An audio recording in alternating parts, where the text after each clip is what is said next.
दोस्तों जय हिंद। कैसे हैं आप लोग। एडी साइंस प्रयागराज में आपका स्वागत है। दोस्तों लास्ट लेक्चर में हम लोगों ने फ्लावर के मेल पार्ट के बारे में स्टडी किया था, पुरुष या नर लैंगिक जनन अंगों के बारे में अध्ययन किया था। वैसे ही इस लेक्चर में हम लोग फ्लावर के फीमेल पार्ट के बारे में, मादा लैंगिक जनन अंगों के बारे में स्टडी करेंगे। वैसे तो एक फ्लावर का मेल पार्ट कहलाता है एंड्रोसियम और फीमेल पार्ट कहलाता है गाइनोसियम। यानी जो एक एंड्रोसियम होता है मेल पार्ट का रिप्रेजेंट करता है और एक गाइनोसियम जो होता है फीमेल पार्ट को रिप्रेजेंट करता है। पर एक अकेला मेल पार्ट कहलाता है पुंकेसर। स्टेमन और स्टेमन मिलकर बना होता है दो भागों से, उसे कहते हैं परागकोश और तंतु। उसे कहते हैं परागकोश एंथर और तंतु फिलामेंट। वैसे ही गाइनोसियम रिप्रेजेंट करता है फीमेल पार्ट का, फ्लावर में फीमेल पार्ट का। पर एक फीमेल पार्ट, एक सिंगल फीमेल पार्ट कहलाता है स्त्रीकेसर। पिस्टिल और पिस्टिल बना होता है तीन भागों से मिलकर के, स्टिग्मा, स्टाइल और ओवरी। स्टिग्मा, स्टाइल और ओवरी। स्टिग्मा होता है वर्तिकाग्र और स्टाइल होता है वर्तिका और अंडाशय होता है ओवरी। तो यहाँ पे देखेंगे तीन भागों से मिलकर बना होता है स्टिग्मा, स्टाइल, ओवरी, वर्तिकाग्र, वर्तिका और अंडाशय। देखेंगे जो फीमेल पार्ट का सबसे अंतिम भाग है, लास्ट पार्ट है, जिसे कहते हैं अंडाशय, वो फ्लावर के एक लास्ट पार्ट से जुड़ा होता है जिसे कहते हैं पुष्पासन। यानी फ्लावर का जो पार्ट, फ्लावर का जो निचला भाग होता है जिसे कहते हैं पुष्पदल या पुष्पासन, थैलेमस, उसी से जुड़ा होता है ओवरी। अब देखेंगे तीनों के अलग अलग फंक्शन होंगे। दोस्तों ये तीन पार्ट है, स्टिग्मा, स्टाइल, ओवरी। इसमें जो ऊपर का सबसे पहला भाग होता है फीमेल पार्ट का, ऊपर का भाग होता है जिसे कहते हैं स्टिग्मा, वर्तिकाग्र। ये वर्तिकाग्र जो है ये पोलन ग्रेन को, जब देखेंगे आपने पढ़ा था कि जब मेल पार्ट के अंदर परागकणों का निर्माण होता है तो परागकण जो मेल पार्ट से झड़ करके रिलीज होकर के आते हैं तो लैंड करते हैं कहां पे, स्टिग्मा पे। यानी जो वर्तिकाग्र होता है, वर्तिकाग्र प्लेटफॉर्म प्रोवाइड करता है ताकि परागकण आए और परागकण आकर के वहां पर रिलीज, वहां पर जर्मिनेट करे और पोलन ट्यूब का फॉर्मेशन हो, पोलन ट्यूब का निर्माण हो, उसके अंदर मेल गैमेट होगा। अब देखेंगे जो स्टिग्मा है, स्टिग्मा जो लैंड प्रोवाइड करता है, प्लेस जहां पे लैंड करता है पोलन। अब देखेंगे सेकंड पार्ट जो स्टाइल, स्टाइल जो होता है वर्तिकाग्र से यानी स्टिग्मा से ओवरी को जोड़ता है। जो ये आपका ये स्टाइल है, स्टाइल वर्तिका है, ये वर्तिका जो है स्टिग्मा से ओवरी को जोड़ता है और ये जोड़ने वाला पार्ट कहलाता है स्टाइल। आप लोगों ने मक्का खाया होगा, मक्के में देखते हो कि जब आप लोग भुट्टा खाते हैं तो भुट्टे में जो लास्ट वाला पार्ट बाहर जो उसका हेयर लटका होता है जिसे कॉब कहते हैं, मक्के का कॉर्न का जो कॉब होता है वो क्या होता है, एक्चुअली में वो स्टाइल ही होता है, वो क्या होता है, वर्तिका होता है। तो दोस्तों देखेंगे यहाँ पर जो वर्तिका है ये खोखला नहीं होता है, सॉलिड होता है। अब मजे की बात देखिए, अब आप लोगों ने सोचा होगा यहाँ पर पोलन ग्रेन आया, पोलन ग्रेन आया, परागकण आया और परागकण जब यहाँ पे जर्मिनेट करेगा तो पोलन ट्यूब का फॉर्मेशन होगा, इसके अंदर मेल गैमेट है। अब मेल गैमेट इसके ऊपर लैंड करने के बाद, मेल गैमेट यहाँ पे जब बनेगा लैंड करने के बाद यहाँ से नीचे आएगा और ओवरी के अंदर ही होता है निषेचन, तो फर्टिलाइजेशन। तब सोचिए आपको लगता होगा ये खोखला पार्ट होगा, नहीं, लेकिन ये खोखला पार्ट नहीं होता। जो स्टाइल होता है वो सॉलिड पार्ट होता है, यानी जो पोलन ट्यूब का फॉर्मेशन यहाँ पर होगा, पोलन ट्यूब नीचे जाएगा इसको खोखला करते हुए, यानी एंजाइम के थ्रू इसको डाइजेस्ट करते हुए इसको खोखला बनाते हुए जाएगा, तो ये होता है सॉलिड, याद रखेंगे, ठीक है। अब देखेंगे सेकंड पार्ट, आपको पता चला। थर्ड पार्ट जो फूला हुआ भाग होता है ओव्यूल स्ट्रक्चर का, अंड आकार का, जो ओव्यूल जो ओवल शेप्ड का होता है, अंडाकार का होता है, इसको कहते हैं ओवरी। और ओवरी जो होता है, ओवरी सबसे लास्ट पार्ट होता है फीमेल का। अब देखेंगे जो ओवरी है, ओवरी के अंदर जो खाली जगह होता है उसे कहते हैं ओवेरियन कैविटी, उसे कहते हैं ओवेरियन कैविटी। दोस्तों एक बात और, मैंने जैसे बताया कि जो आपका गाइनोसियम होता है वो फीमेल पार्ट को रिप्रेजेंट करता है, तो फीमेल पार्ट का रिप्रेजेंट करने वाला गाइनोसियम होता है, लेकिन उसमें एक अकेले फीमेल पार्ट को कहते हैं स्त्रीकेसर। तो कभी कभी क्या होता है एक से ज्यादा भी स्त्रीकेसर होते हैं एक गाइनोसियम में। तो दोस्तों देखेंगे अगर एक गाइनोसियम में एक अकेला स्त्रीकेसर है, पिस्टिल है, तो उसे कहेंगे मोनोकार्पेलरी। क्या कहेंगे? मोनोकार्पेलरी। एक स्त्रीकेसर अगर एक गाइनोसियम है तो बोलेंगे मोनोकार्पेलरी। अगर एक से ज्यादा स्त्रीकेसर एक गाइनोसियम है तो उसे बोलेंगे मल्टी कार्पेलरी। अब देखेंगे अगर एक अकेला स्त्रीकेसर पिस्टिल है तो एक कंडीशन होगी वो सिंगल फ्री होगा, पर अगर एक से ज्यादा पिस्टिल है तो वहां पे दो कंडीशन होती है। अगर एक अकेला पिस्टिल है तो वहां पे सिंगल होगा, फ्री होगा, लेकिन एक से ज्यादा अगर पिस्टिल है गाइनोसियम में तो या तो वो फ्री होगा या तो वो कंबाइंड होगा। अगर फ्री है तो उसे बोलेंगे एपोकार्पस, उसे कहेंगे एपोकार्पस, यानी फ्री है। और अगर एक से ज्यादा पिस्टिल एक गाइनोसियम में है तो पिस्टिल अगर कंबाइंड है, जुड़ा हुआ है एक दूसरे से, तो बोलेंगे सिनकार्पस। यानी एक से ज्यादा अगर पिस्टिल यानी स्त्रीकेसर है और स्त्रीकेसर फ्री है तो बोलेंगे एपोकार्पस, और स्त्रीकेसर अगर जुड़ा हुआ है तो बोलेंगे सिनकार्पस। एक बात और, अब देखेंगे ओवरी, मैंने बताया ओवरी लास्ट पार्ट है, खोखला भाग होता है, इसको बोलते हैं ओवेरियन कैविटी। इसके अंदर होता है प्लेसेंटा और प्लेसेंटा के अंदर होता है ओव्यूल, जिसका मैंने यहाँ पे स्ट्रक्चर बनाया हुआ है। तो जो ये ओव्यूल है, ओव्यूल जो है, ओव्यूल ओवरी के अंदर होता है और ओवरी से फर्टिलाइजेशन के बाद ओवरी से बनता है फ्रूट और ओव्यूल से बनता है सीड। तो आप लोगों ने देखा होगा, आप लोगों ने जब फ्रूट खाया होगा देखा होगा किसी किसी फ्रूट में एक सीड होता है, और किसी एक फ्रूट में एक से ज्यादा सीड होता है। तो यानी सीड बनता है ओव्यूल से, यानी एक ओवरी में कभी कभी होता है एक ओव्यूल, यानी एक फ्रूट में एक सीड, और कभी कभी एक ओवरी में होता है एक से ज्यादा ओव्यूल, यानी एक फ्रूट में एक से ज्यादा सीड। तो इसको कहते हैं, देखिए अगर एक ओवरी में एक अंडाशय में एक ओव्यूल है तो कहेंगे यूनिलॉक्यूलर, और अगर एक ओवरी में एक से ज्यादा सीड है तो बोलेंगे मल्टीलॉक्यूलर। अब देखेंगे अगर जिस फ्रूट में आपको एक सीड मिल जाए, यानी समझ लीजिएगा उसके एक ओवरी के अंदर एक ओव्यूल रहा होगा, और अगर आपको किसी फ्रूट में एक से ज्यादा सीड मिल जाए तो समझ जाइए उस फ्रूट के अंदर एक से ज्यादा सीड मिल जाए तो समझ जाइए उसके ओवरी में एक से ज्यादा ओव्यूल रहा होगा। तो एक ओवरी के अंदर एक ओव्यूल है तो बोलेंगे यूनिलॉक्यूलर, और एक ओवरी के अंदर ज्यादा ओव्यूल है तो बोलेंगे मल्टीलॉक्यूलर। यूनिलॉक्यूलर के एग्जांपल है मैंगो, पैडी, व्हीट, मैज, ये इसके एग्जांपल है, यानी धान, गेहूं और मक्का और मैंगो आम आप लोग खाते होंगे।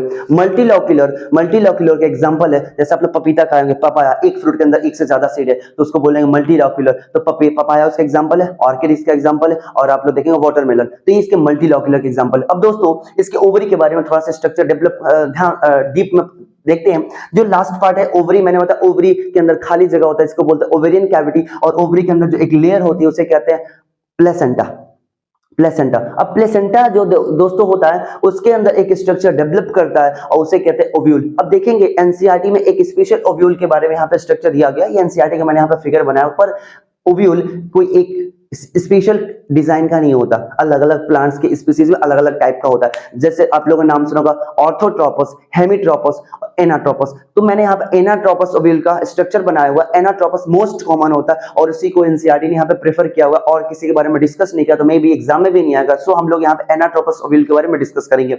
दोस्तों देखेंगे जो एनाट्रोपस ओव्यूल होता है जनरली वो प्लांट में उल्टा होता है। देखेंगे जो उसका मुख्य वाला भाग होता है, यानी जो माइक्रोपाइल है वो उल्टा ऐसे होगा, और यहाँ पे जो ओवरी है, ओवरी के अंदर जो ओव्यूल है यहाँ पे उल्टा ही डेवलप हो, लेकिन हम लोगों ने यहाँ पे सीधा बनाया, यहाँ पे हम इसको उल्टा बनाया, लेकिन यहाँ पर हम लोगों ने इसको सीधा बनाया। तो देखेंगे लेकिन ये होता उल्टा है, यानी एनाट्रोपस उल्टा, ओव्यूल यहाँ पर ओवरी के अंदर फिक्स्ड होता है। देखेंगे अब एक जो ओव्यूल है, एक सिंगल जो ओव्यूल है, ये सिंगल ओव्यूल ओवरी के अंदर कैसे रहता है, कैसे जुड़ा होता है। आप लोगों ने मटर देखा होगा, मटर का पॉड होता होगा, फली, मटर जब आप लोग फली को ऐसे तोड़ते होंगे या ऐसे खोलते होंगे तो देखेंगे लाइन से आपको मटर लगा होगा। तो मटर को सीड को मान लीजिए सीड है, वो सीड देखेंगे कैसे फली से कैसे जुड़ा हुआ है, फ्रूट से कैसे जुड़ा हुआ है। तो देखेंगे एक स्ट्रक्चर से जुड़ा हुआ है, एक स्ट्रक्चर से पतले से डंठल से जुड़ा हुआ है। जो डंठल है वही तो फ्यूनिकल है, वही फ्यूनिकल है, यानी ओव्यूल जो होता है ओवरी के अंदर फ्यूनिकल से जुड़ा होता है, जिसे कहते हैं बिजांड वृंत, जिसे कहते हैं बिजांड वृंत फ्यूनिकल से। और जिस पार्ट से यानी मटर का दाना जहां पे उसका डंठल जुड़ा हुआ है, जिस पॉइंट पे जुड़ा हुआ उस पॉइंट को बोलते हैं, उस बिंदु को कहते हैं नाभिका,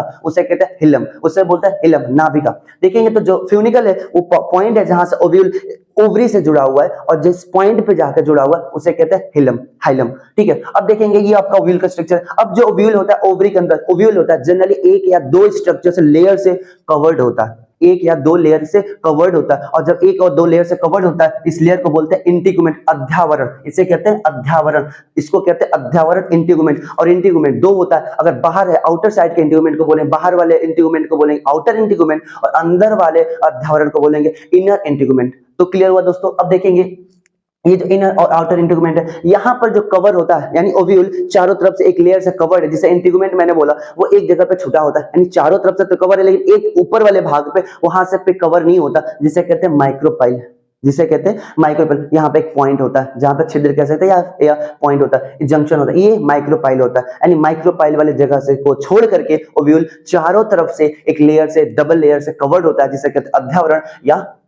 या इंटीगुमेंट। अब इंटीगुमेंट के अंदर देखेंगे एक सेल होती है, ढेर सारी सेल होती है, एक सेल का ग्रुप होता है जिसे कहते हैं न्यूसिलस, जिसे कहते हैं न्यूसिलस। और देखेंगे इसके अंदर ही फॉर्मेशन होता है एम्ब्रियोसेक का, और यहाँ पे बनेगा आपका फीमेल गैमेट। जैसे एंथर के अंदर पोलन ग्रेन बना था और पोलन ग्रेन आया रिलीज करके, तो यहाँ पे मेल गैमेट बना, हम लोगों ने मेल गैमेट का फॉर्मेशन देखा, नर युग्मक का निर्माण देखा। वैसे ही यहाँ पर इसके अंदर ओव्यूल के अंदर एम्ब्रियोसेक होगा, एम्ब्रियोसेक के अंदर ही फीमेल गैमेट बनेगा, मादा युग्मक बनेगा, और तभी तो दोनों का निषेचन होगा, तो फिर आगे की प्रक्रिया होगी, तो निषेचन के बाद ही तो पौधों में फ्रूट बनता है, फल बनता है और सीड बनता है। तो निषेचन के लिए मादा युग्मक की आवश्यकता है। नर युग्मक हमने देख लिया, तो मादा युग्मक कहाँ बनेगा, एम्ब्रियो सैक के अंदर। तो इसके निर्माण की प्रक्रिया को आगे देखेंगे। तो दोस्तों आई होप आपको ये समझ में आया होगा। ओवरी, ओवरी के अंदर होता है ओव्यूल, ओव्यूल जुड़ा होता है फ्यूनिकल से, फ्यूनिकल जिस पार्ट से जुड़ा होता है उसे कहते हैं हिलम, और दो लेयर से जो ओव्यूल होता है यानी जो बीजांड होता है दो लेयर से कवर्ड होता है उसे कहते हैं इंटीगुमेंट, आउटर इंटीगुमेंट बाहर वाले को, इनर इंटीगुमेंट अंदर वाले को,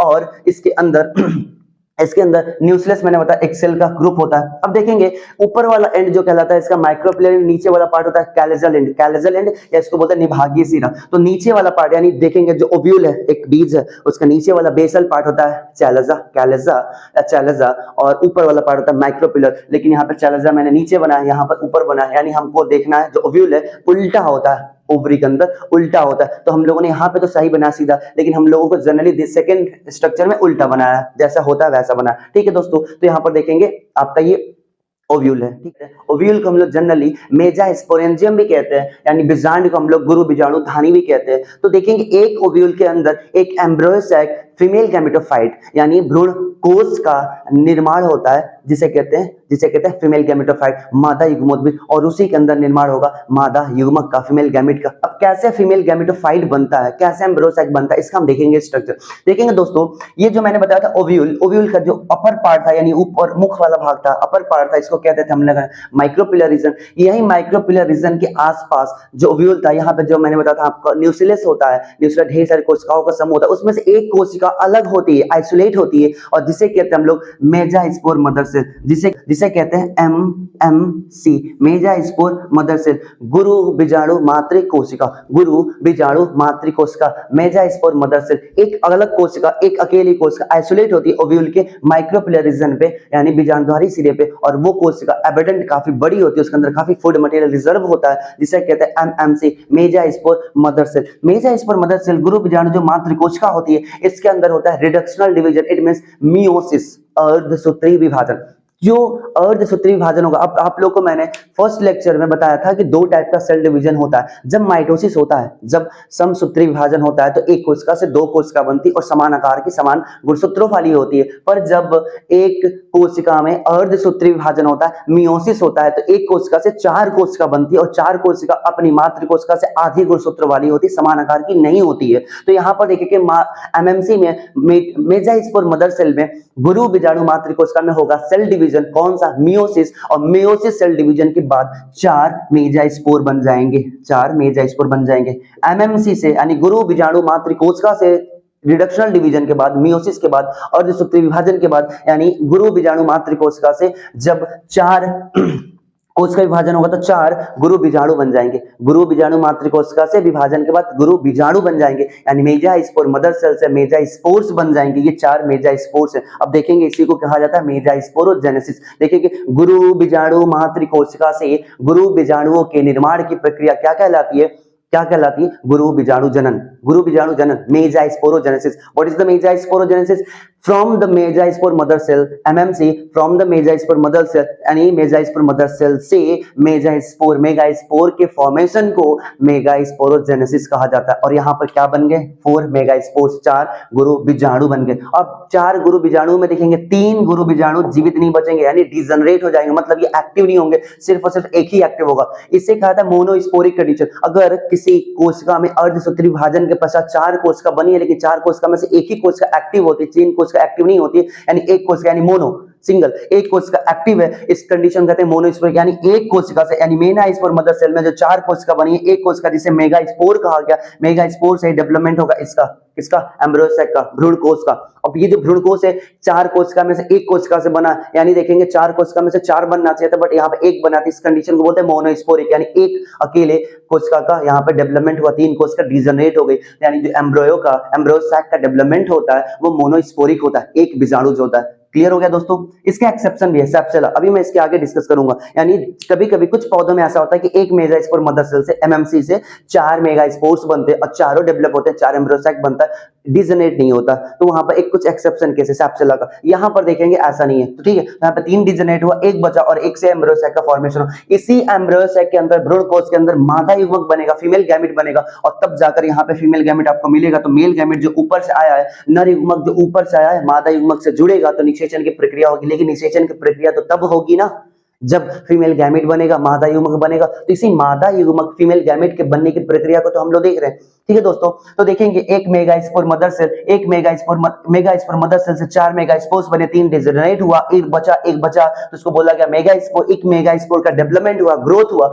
तो क्या बना एम्ब्रियोसैक। यानी ये एम्ब्रियोसैक यहाँ पे है, यानी ओव्यूल के अंदर है। यानी यहाँ पर क्या था, ओवरी था, ओवरी के अंदर ओव्यूल था, ओव्यूल के अंदर एम्ब्रियोसैक होता है, वहीं पे फीमेल गैमेट होता है। अब हमने अलग से एम्ब्रियोसैक का स्ट्रक्चर बना लिया। अब दोस्तों देखेंगे ध्यान से, एक मेगास्पोर था यानी एक कोशिका थी, तो एक कोशिका में एक केंद्रक भी होता है, एक सेल में एक न्यूक्लियस भी होता है, और न्यूक्लियस का डिवीजन होता है। सबसे पहले जब कोशिका विभाजन होना शुरू होता है, सेल डिवीजन जब शुरू होता है, तो सबसे पहले न्यूक्लियस का डिवीजन होता है, न्यूक्लियर डिवीजन होता है, फिर साइटोप्लाज्म का डिवीजन होता है, फिर जाकर फाइनली सेल डिवीजन हो जाता है। लेकिन कभी कभी अगर कोशिका विभाजन ना हो और न्यूक्लियस का डिवीजन हो जाए 1 से 2 और फिर 2 से 4, 4 से 8, ऐसा डिवीजन होता जाए, इसे कहते हैं फ्री न्यूक्लियर डिवीजन, इसे कहते हैं मुक्त केंद्रकीय विभाजन। अगर किसी कोशिका में कोशिका विभाजन ना हो लेकिन केंद्रक का विभाजन होता चला जाए तो उसके कहते हैं मुक्त केंद्रीय विभाजन, फ्री न्यूक्लियर डिवीजन। अब यहाँ पर ऐसे ही होता है, एक मेगास्पोर था यानी एक कोशिका थी, इस कोशिका का डेवलपमेंट हुआ, बड़ी हुई और तो बना एम्ब्रियोसैक। यानी एक एम्ब्रियोसैक में स्टार्टिंग में शुरू में एक कोशिका के अंदर एक केंद्रक था, यानी एक एम्ब्रियोसैक में एक केंद्रक रहा होगा और उस केंद्रक का विभाजन हुआ, एक से बने 2 और 2 एक किनारे पे चले गए, एक यहाँ आया एक यहाँ आया, 2 और 2 से फिर 4 और 4 से फिर 8 और 8 केंद्रक में से 3 ऊपर रह गए, 3 नीचे और 2 बच गए बीच में, 3 ऊपर 6 3 नीचे, 3 ऊपर 3 नीचे 6 हो गया, बीच में 2 केंद्रक, 2 8 हो गया केंद्रक, कुल मिलाकर 8 केंद्रक बना। और कोशिका लेकिन 8 नहीं बनी, 7 बनी। देखेंगे कैसे, तो जहां जहां केंद्रक बने थे वहां वहां एक एक कोशिका बन गई, लेकिन जो बीच में 2 केंद्रक थे वहां पर एक ही कोशिका बनी। इस प्रकार से फाइनली देखेंगे एक मेगास्पोर से, एक गुरु बीजाणु से एक एम्ब्रियोसैक बना, एक भ्रूणकोश बना, और जो भ्रूणकोश होता है वो 7 कोशिका वाला और 8 केंद्रक वाला होता है। इट मींस वन सिंगल, एक टिपिकल एम्ब्रियोसैक 7 सेल्ड 8 न्यूक्लिएट होता है, 7 सेल्ड 8 न्यूक्लिएट होता है। तो यहाँ पर देखेंगे एम्ब्रियोसैक का मैंने स्ट्रक्चर बनाया, 7 सेल्ड कैसे, यहाँ पर 3 कोशिका, 1 2 3 4 5 6 कोशिका और एक यहाँ पर 7 कोशिका, 7 सेल। न्यूक्लियस कितने, 1 2 3 4 5 6 7 8, 8 केंद्रक है, 8 न्यूक्लिएट है। यहाँ पर जो देखेंगे बीच में एक सिंगल सेल है जिसे कहते हैं सेंट्रल सेल, और इसके अंदर 2 केंद्रक है, यानी टोटल केंद्रक यानी टोटल न्यूक्लियस 8 है, यानी 8 न्यूक्लिएट है, और सेल इसमें कितनी है, 7 सेल है, 7 कोशिका।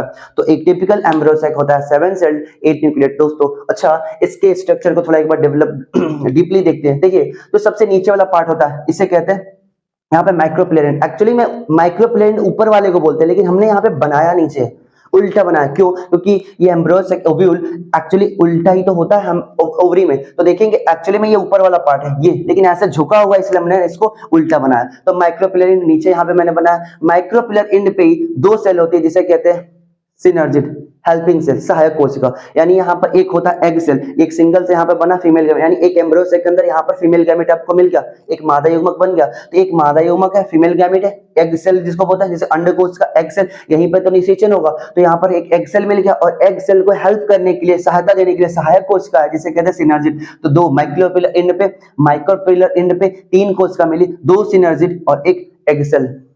ऊपर देखेंगे चैलेजल एंड पर 3 कोशिका मिली, 3 सेल मिला आपको जिसे कहा गया एंटीपोडल सेल, प्रतिविन्यास कोशिका, एंटीपोडल सेल, प्रतिविन्यास कोशिका। और बीच में एक कोशिका मिली जिसे कहा गया केंद्रकीय कोशिका या सेंट्रल सेल, और उसके अंदर जो केंद्रक था उसे कहा गया ध्रुवीय केंद्रक, पोलर न्यूक्लियाई। तो दोस्तों इस प्रकार से देखेंगे 7 कोशिका है और इसके अंदर 8 केंद्रक है। ये आपका टिपिकल एम्ब्रियोसैक, और एम्ब्रियोसैक के अंदर आपको मिल गया यहाँ पर एग यानी अंड कोशिका, ये हो गया फीमेल गैमीट, मादा युग्मक। अब यहाँ पर अगर नर युग्मक आया और नर युग्मक आया और आकर के निषेचन किया तो बन जाएगा क्या, एम्ब्रियो भ्रूण।